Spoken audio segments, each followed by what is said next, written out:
Hey everybody, welcome to the Multifamily Legacy Podcast. I'm your host, Corey Peterson, and today, we've just finished our 5-week series of, back to the basics, and I now have where I'm going to do some interview stuff for a bit, kind of mix it up a little bit. But my next guest you're going to really love. We're going to talk about some private money.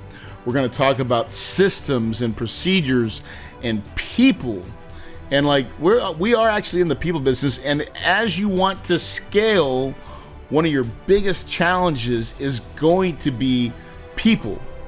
And then what's your standing up or your SOPs to get them trained and up to scale and working and producing. So hold on, because today's show is going to be really, really fun and really shed some big light. Before we do that, though, I want to take a quick minute. Listen, we've got over 665 5-star reviews that people have went out to iTunes and gave us a written review. And so I just want to take the time to, first of all, say thank you. It means so much. It puts a smile on my face. And but I want to give out a couple of shout outs. So this first one comes from Zane Jordan, number 11. It says, multifamily all the way. My friends and I love this show. It has inspired us to JV on our first 12-unit building. We hope to close by February. Man, that is inspiring, and that's super, that gets me stoked. I love that people are finding traction by listening to this podcast. And the next one comes from Christy Roberts. It says, Corey rocks and keeps it real. I absolutely love the passionate, genuine vibes Corey tosses out to the work. He is genuine and approachable while telling great stories in the multifamily real estate space. I like the way he mixes up the guest interviews with posts of experience and lessons learned. Keep rocking, and thank you for sharing, Corey. Listen, Chris, that's the way we do it, brother. I like to teach, and sometimes I just like to go solo, and I think that we need that. You guys need that. Some of my best episodes are the ones where I'm just giving you the juice, right? And I really enjoy that part of it. But I also love having just great quality guests. And today my guest is Tony Javier. He owns Inc. He's an owner of an Inc. 5000 rated real estate company. He's been investing in real estate since 2001. So he's got a really long history, meaning he's seen some market cycles, some ups and downs. And although he's more of a fix and flipper, we're really not going to talk about that today. We're going to talk about more part of the money and the people and how he scaled his business. I think it's a really great story. There's a lot of good nuggets in there, and really, how he had to burn it down twice before he could actually become super successful. He also runs some masterminds, and you can find him at remmastermind.com. But all right, man, let's get into it. Tony, welcome to the show, brother. Good having you, man, or good to see you. It's been a while. It's been a while, my friend. I'm super excited about this episode. One of the things that people probably don't know about you is the amount of money you've raised. Quite impressive. But I would love, before we get into that, let's just talk about I call it the hero story. I love hearing people's, here's where I started and here's what I did, because I don't think we can get enough of that out in today's world of what it takes and where you came from. So I'd love to hear your story, bro. Yeah, let's do it, man. So I started in 2001. I bought a no down payment by Carlton Sheets was the course. A lot of you guys have probably heard of that. He's passed away, I think, last year sometime. But he was around in the 70s, 80s, 90s, pushing a lot of info products, and bought it early 2001. Had just come on CDs, if that tells you anything, from tape CDs. And just got infatuated with it, man. Unlike most people who bought that course, I know a lot of people that have bought it and didn't do a lot with it. I put it to work. I read went through the whole course within a few days, and within it took me probably 4 or 5 months to find my first deal. And, once I found my first deal, got my lips wet, it's kind of rolled from there. So first deal, I raised private money from my dad, got down payment money from my dad, and got a first mortgage from a traditional bank. And from then, I probably did 2 deals that way, and then got my first investor that invested $60,000 with me. So we did the BRRRR method. It wasn't called the BRRRR, I don't think, at that time. Buy, rehab, refinance, repeat. So we use that 60 grand, pay cash for property, rehab it, use the equity to refinance and pull all of our cash out. And we did that on about 8 deals. So we had about 10 deals at that time. Partnership went bad, like, a lot of partnerships have, and a lot of partnerships do, like you just talked about on my podcast a little while ago. Yep. So from then I brought on a couple partners, ended up not working out. It worked out financially. We bought a lot of properties, did a lot of things, but in the end, if the partner's on a line, it just, doesn't work out. So since my last partnership, I've done every single deal as a private lender. So anytime I bring someone into a deal, it's as a private lender. So they come in, they fund the deal. They usually fund 100% of the purchase, 100% of the repairs. I pay them a nice double-digit return. And that's just the way that I've done it for a long time. I've done close to 1,000 deals that way. I paid my investors, none of my investors have lost money. I've paid double-digit returns on average. And the thing that that I've learned throughout the years is that you really have to have a good team involved, right? You have to have good people in your business. So I've been in the business almost 20 years now. For the first 10 years, I did so many things wrong. I hired the wrong people. I attracted the wrong people, like crappy contractors, bad employees. And about 10 years into the business, I just had enough of it. And I'm like, I've got to make a huge change. Yeah. So I bit the bullet. I hired my sister, who was making about twice as much money as my previous assistant. And it just completely changed the game. She came in and just cleaned house. She did the work of about 3 to 4 people, 3 to 4 times the amount of work that the previous people have done in my business. Right. That allowed me to hire other people, attract better people, and it just continued to roll from there. So, fast forward to now, 5 years ago, I was able to completely step out of my business to where all I do is look at the high level operations of it. So I've got a project management team. I've got a marketing team. I've got a bunch of rentals. They do property management. So I've got everything pretty much on autopilot. And if you had told me in 2010, when I hit a breaking point of like having to fire my whole staff for the second time, that it would be that way, I would be like, get me there tomorrow, because it was a long road getting there. So now I just, I live in San Diego. My operation is in Wichita, Kansas. I've got multiple other businesses. I've got a gap funding business. I've got virtual masterminds I run. I've got a TV program where I teach real estate investors how to utilize TV to find deals.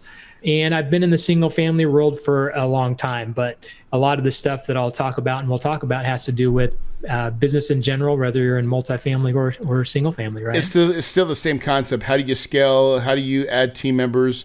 I think one of the biggest issues, the hardest part of any business, is when you start adding people. You said it earlier, that was the biggest challenge, right? Until you hired the right people, and then all of a sudden things got really easier. And that just so happened to be your sister. Now, I'd love to talk about that for just a sec. Is, a lot of people say, oh, don't ever hire family. Man, I hire my family whenever possible, personally, but that's just my thought. How did it work out for you? And what did you do? What devices did you put in there? What did you see? Well, here's the thing. My sister and I have similar personalities, but we also have different personalities. So I'm, if you're familiar with the DISC profile, Yep. I always recommend doing a DISC on everybody you hire. I'm a super high D. And then at the time I hired, I was low C. So I was very driven, very direct, very like, I just go. Like I'm ready, fire, aim. Like I just go. And then my detail, a lot of pieces get left behind, right? Yep. So my sister coming in, she had some D in her. She had that get it done mentality, but her detail orientation was up here to where anything that I left behind, she could just pick up and organize and make it functional, right? So that's part of it, is that we had complementary profiles. But I think more than anything, like you said, like there's a lot of family members I wouldn't hire. So, Yep. if you hire the wrong family member, then obviously that may not work out. I've actually hired 4 family members before, and all 4 of them have worked out. 3 of them ended up moving on to other positions and doing other things. But my sister's been with me 10 years now, and she'll be a lifelonger. I mean, I've got given her a lot of responsibility. She goes to closings for me. She writes checks for me. Like I look at the checks that go out each week, but I don't sign them. I look at the closing statements, but I don't go to closing. Like I trust her that much that she does all of that. Yep. And that right there saves me, gosh, 5, 10, 15 hours. She's almost a week. like your integrator, right?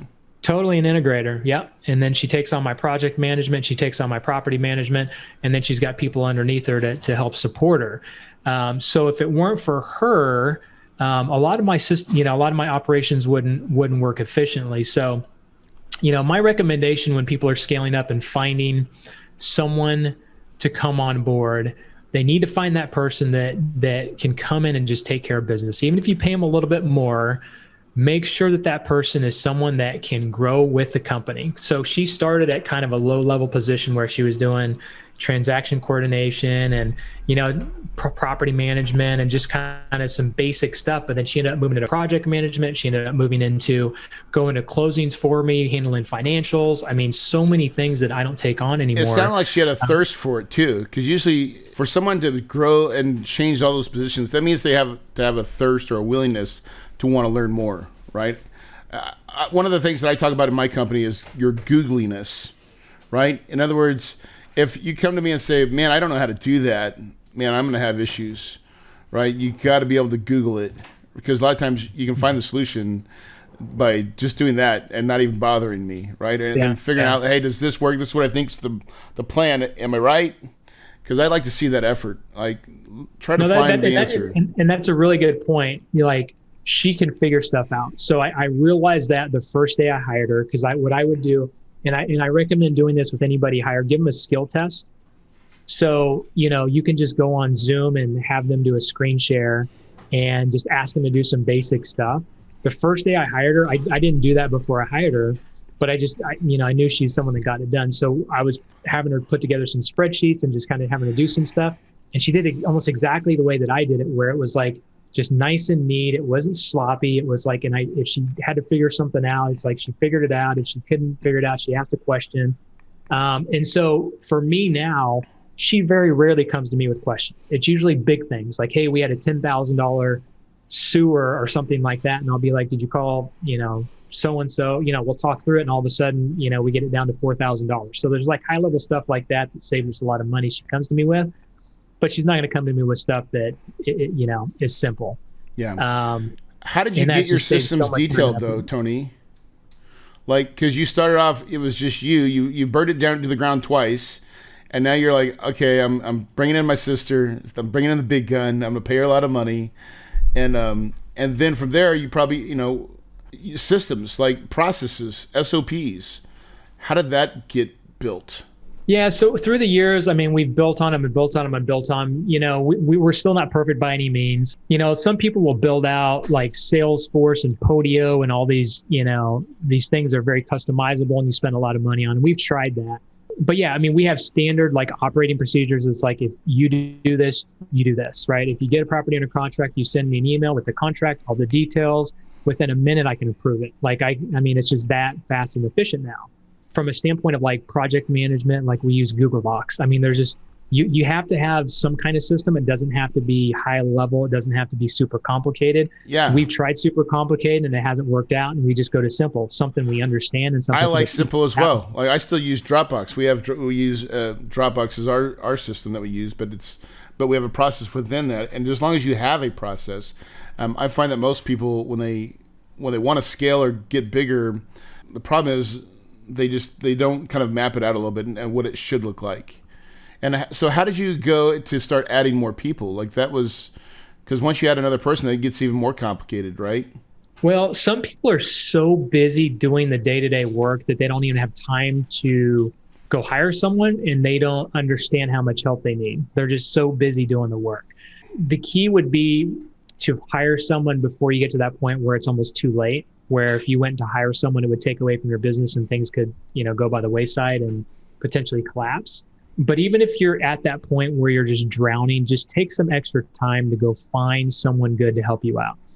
So these days, if I have a position that I have open that I need to hire for, I actually will turn to $5 an hour virtual assistants. So right now I've got my incoming call manager, who's a $5 an hour virtual assistant. I've got a gap funding company I started that I've got a virtual assistant that's managing a lot of the just little details on the back end that I can hand off to her. You have the option of someone in person and virtual assistant. A lot of the basic stuff can be handled by virtual assistant. If you're starting and growing your business and there's a lot of in-person stuff, you're probably going to need an in-person person to deliver lock boxes, to get contracts signed, to go to closing and pick up stuff. I mean, you're probably going to need an in-person, someone in person for that first hire. And I always recommend, so I run mastermind groups and we talk about this all the time for people that are hiring the next person. It's like, do you still have basic stuff that you're doing that are $10, $15, $20 an hour tasks that you could give to someone else, that you could be working on $100,000, $10,000 an hour tasks? In fact, someone put it well the other day. They're like, if I work 1 hour a day on a $10,000 an hour task, that's better than working 10 hours on $10 an hour tasks. Yeah. And so you have to put yourself in a mindset of, is what I am doing bringing dollars to the company? Am I raising money? Am I finding deals? Am I looking at the next opportunity? It's not the paperwork. It's not the, I still do some marketing myself. I like to keep my hands on that. But as far as like the back end, like the little moving stuff around on the website and stuff, like give someone else that stuff. That just clogs my brain and I don't have the capacity to do higher level things. Man, and what's crazy is how those VAs can do a lot more than people think. I think that's one of the biggest obstacles. I think a lot of people, they're like, oh gosh, well, can they do this? And the answer is most of the time, yeah, they can. What's your experience with that? An incoming lead manager, I didn't think, a few years ago, I wouldn't have thought that I could do that, but I ended up hiring a VA and she had call experience. She didn't have a big accent. And she was, if I didn't know, I'd probably think she was just, had been in the US a long time. Yeah. And so I just tried her out as a lead manager. I could tell she's a really good person and it's been great since. She freed up. What phone system do you use for VAs? Are they in Philippines? Yeah. I don't get into that stuff. Yeah. I can't. I think it's like Call Fire or something like that. Yeah. Listen, I get it. That she uses, but then we use a CRM. We use, actually, I take that back. Like I said, we went simple. We use Trello boards and we use Google Docs and we use a bunch of stuff that we just kind of programmed ourselves for our CRM. Yeah, I think she uses like CallRail or something like that to take calls. Yeah, no, like there's lots of software out there that today where you can, all that stuff can be easily handled, and where your VA has a real line that rings. They can answer it via VoIP and sound like they're right next door, like any other call that ever comes in. And with that power, like that is amazing power. And you can get it, like you said, Tony, for like $5 an hour. Yeah, well, let's put it into perspective. I just hired a VA for $5 an hour. Her third full month, which was December, she brought in $90,000 worth of profit. $5 an hour VA. I paid her $800 for the month. Without her, I probably wouldn't have gotten those deals in. She brought in $90,000 worth of new business. That's not the fix and flip business. This is the new gap funding business that I just started, that we're just now building the systems in. So you don't need necessarily a $50,000, $60,000, $70,000 an hour or $60,000, $70,000 a year person. Right. If you find a good qualified VA, most of them are college educated. They're smart. They work harder than, I hate to say it, harder than people in the U.S. Yes, and they're working. They're like vampires. They work at the night. I mean, I've got one too. I can call it right now. Yeah, and they do it with a smile. Yeah, they appreciate it, 100%. Yeah, and that's good money for the Philippines. My wife's Filipino, by the way, so I'm half Filipino. Okay, yeah, so is my wife, right? So you know all about lumpia, pansit, all that good stuff, right? I love it, man. The more that we can hire those VAs, that's a great economy for us, but it helps them as well. But man, that is where business unfortunately is, right? It's hard to find when you can pay someone $15, $20 an hour here, and for $5, like the trade-off is tremendous, in my opinion. Yeah, totally. Right. So that's part of scaling. So let's hit a little bit of the private money thing. And when you first started, you said your dad gave you a little bit of money, but then you got like, I think you said 60 grand. That was your first investor. What did that feel like, and what did you do? And then how did you get a lot more of it? How did you scale that piece a little bit? Yeah, well, that was pretty cool. I mean, that was the first, probably really second year in business. So that was about 2002 that $60,000 investor. It was a friend that I went to high school with, and he inherited the 60 grand. And I told him I was in real estate. I'm like, hey, let's put that to work. And so, we ended up buying, eight properties or so with that money. What it came down to, I'm not going to get into the logistics of it, but basically... That's the partner that didn't work out. I get it. Yeah. He did something he kind of wasn't supposed to, and then eventually he apologized. I got all the properties. He got his money back. We parted ways. So it ended up being fine. We're on good terms now. Like I said, you just have to be on the same page with your partner. You absolutely have to. Yes. And we didn't have things in writing. We did not have to. That was one of the big problems. My first partnership. So, it's just evolved tremendously since then. Like, I've got probably 30 private investors that I could send deals to at any given time. We've got millions of dollars. And fund them like that. Like, yep, where do you need the money? Yeah, totally. If my sister sends me a contract, this afternoon, I can have it funded by tomorrow morning. Once you build those relationships, it can be so easy to get more money out of them. And I say get money out of them. They want right. We understand. We're helping everybody. Everybody wins in this fraternity. Yeah, we're getting them a good return. Yes. Yeah. So because their money's going to work. That's why they're funding your deal. It's not because they like you. I mean, that's part of it, but it's because they want to get paid. They want to get paid and they trust you. It's a trust factor. So for me, when I get someone's money, I make sure I do exactly what I say I'm going to do. They're going to get the paperwork back when they say they're going to. They're going to get the first payment on time. And once they get that first 2 payments, I feel like that's the magic spot for a new investor. You've gone through that whole process, done exactly what you said you were going to do. That 60 grand turns into 150. That 150 turns into 300. I've had someone start with 100,000 and within 9 months had over $1 million with me. Someone that I just met in a locker room gym or gym locker room, Proof of concept, deliver proof of concept, do what you say you're going to do, always leads to more money. That leads to anything. If you do what you say you're going to do in business, which it's hard for contractors to do that. Real estate investors for the most part are pretty good, but you have your bad ones that don't follow through with what they say they're going to do. Yeah. But that's 90% of it. If you do what you say you're going to do, people are going to trust you. They're going to give you more money. They're going to want to do business with you. It's crazy how many people in business in general drop the ball and they wonder why people don't trust them. They wonder why their business is going. It's just, you just got to do what you say you're going to do. So almost 20 years of doing this consistently has snowballed to where you just got people asking you, can you put money to work? Right? Yeah. I mean, I've got private lenders sitting right now. We've raised enough money where, I've got a new gap funding business that I'm bringing some of my private lenders over to help with that business. But for the most part, I mean, we've got access to money. We could put together a bunch of deals next week and we can figure out how to get them funded. So between private lenders and banks and, everything we've accumulated, we've got a pretty good access to money, which makes it easy now when we find a deal. But on the other side of it, I do want to say something to your audience is that if you find a good enough deal, the money will come. You'll figure out how to find the money. Yep. There's hard money lenders out there. There are private lenders out there that are looking for good returns that have money sitting. That if you present a deal that's good enough, you're not going to have an issue getting it funded. Money wants to come find you, wants to find good, solid deals that make financial sense. And I believe that wholeheartedly. And really the point that I wanted to make sure that all the listeners listen to and hear as they listen to Tony's story, as he is unpacking it, is that it wasn't like it rushed and showed up all at once. What he's saying is he put time in, time and work. And I like that part where you said it's about that second payment.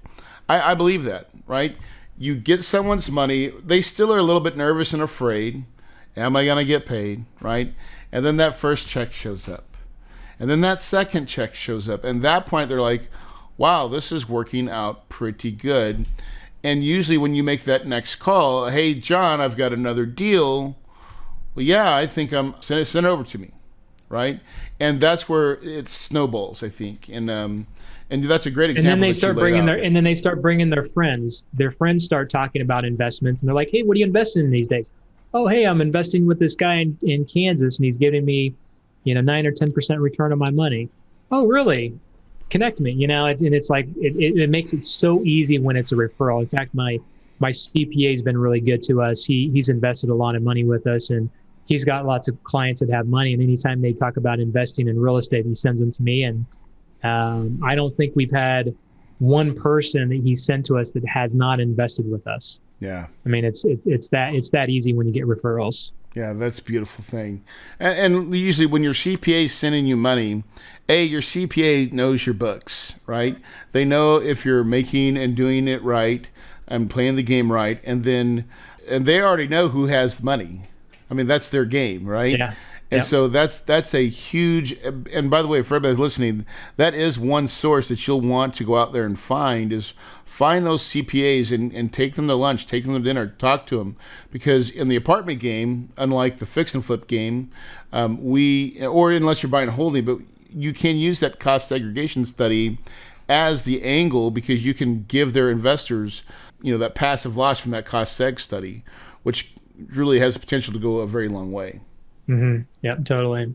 So listen, as we wrap it up here, I love the kind of, if you could give my audience, or just audience in real estate in general, any like bit of wisdom or things that you would do differently or not do, or as your journey, if you've made it, what advice would that be? What would you tell them? Yeah, I can probably give you a quick few things. So number one, if you're getting into the real estate game, and you want to, this is something that I would have done differently getting in the game. Of course, I was a 21-year-old college student, but I would have gone and worked for someone else that was doing things at a high level that I wanted to do. So that would probably be the first thing. And if I didn't do that, at least get a mentor. Like, it took me almost 10 years to really find my first coach, mentor, high level person that would really someone that I could go to, or a mastermind group that I could go to and talk to people about my problems. For the first 10 years, I just kind of try to figure it out myself. And I realized that I can learn from other people's mistakes, and people want to help. Even I've got a guy that owns, I think it's almost $1 billion in real estate right now. And I can call him or text him anytime, and he picks up the phone and we talk. I try not to bother him that much because he's doing some huge things, but when you reach out to people, they want to help, even if they're super high level. So that would be one thing. So the last thing I'll finish with is that, there's a book that came out. It was either 2020 or 2019, called Who Not How. And it basically states that you don't have to know how to do everything. You don't have to figure it out. There are people out there that specialize in whatever it is that you're trying to do. So the who could be an employee that you hire to take on a position that maybe is not the best use of your time, like I talked about earlier. It could be, if you're wanting to build a website, don't you try and do that yourself if you've never done it. Hire someone to do it. If you want to put a fund together for a real estate transaction, find an attorney that has done that many times, that will take so much less time and effort. You may have to pay a little bit more money, but it's so much worth. It's worth the investment to do that. I think the other part of that with the who is mentors. If I wanted to invest in a single family deal, I'd probably just call you up, Corey, and say, "Hey, I want you to look at this deal for me." I don't need to figure it out myself. It's maybe Corey would partner on it. Maybe Corey would just spend a little bit of time analyzing it and say, "You know what, this is a good deal," or say, "Hey, this may not be a good deal. You need to look at XYZ," and all of a sudden I figured out that it's not a good deal, and Corey saved me a bunch of money. So having people on your team, on your side, whether it's employees, sphere of influence. I'm a big proponent of mastermind groups. I run one myself, and I'm a part of other mastermind groups. The people that you have in your organization are really going to help you either scale your business like I have the last 10 years, or hold you back like it did for me the first 10 years of my business. Yeah, that's a great story. What's the name of that book again? Who Not How by Dan Sullivan. Okay, we'll put it in the show notes. Listen, Tony, I just want to thank you for your time coming on the show. Listen, if people want to check you out or check out your podcast, where do they go? Go to my main website is remmastermind.com. That stands for Real Estate Master. So remmastermind.com, and you can find a mastermind group. You can find our lending company that does gap funding. And for residential guys listening to this, I have a TV program as well where I show people how to do TV commercials and crush it there. So love to connect with your audience. Yeah, man, listen, again, thank you for your time. Guys, if you're listening, no matter what you're doing, real estate at number one is the right game. But really, it all comes down to your belief. Tony has a great story, almost 20 years in the business, and has crushed it. But he just started off little by little, inch by inch. He grew a mountain of capital that he's got gap funding. He's got lots of things going on. It didn't happen by luck. Okay, luck was not involved. He had a plan, he had a vision, and he executed, and he's consistently executed. And listen, he had to burn it down twice, right? But then he found the way. He found mentors, he found coaches and guides, and that helped pave the way for ultimate success, guys. If you believe it, you can achieve it. Your paradise is possible.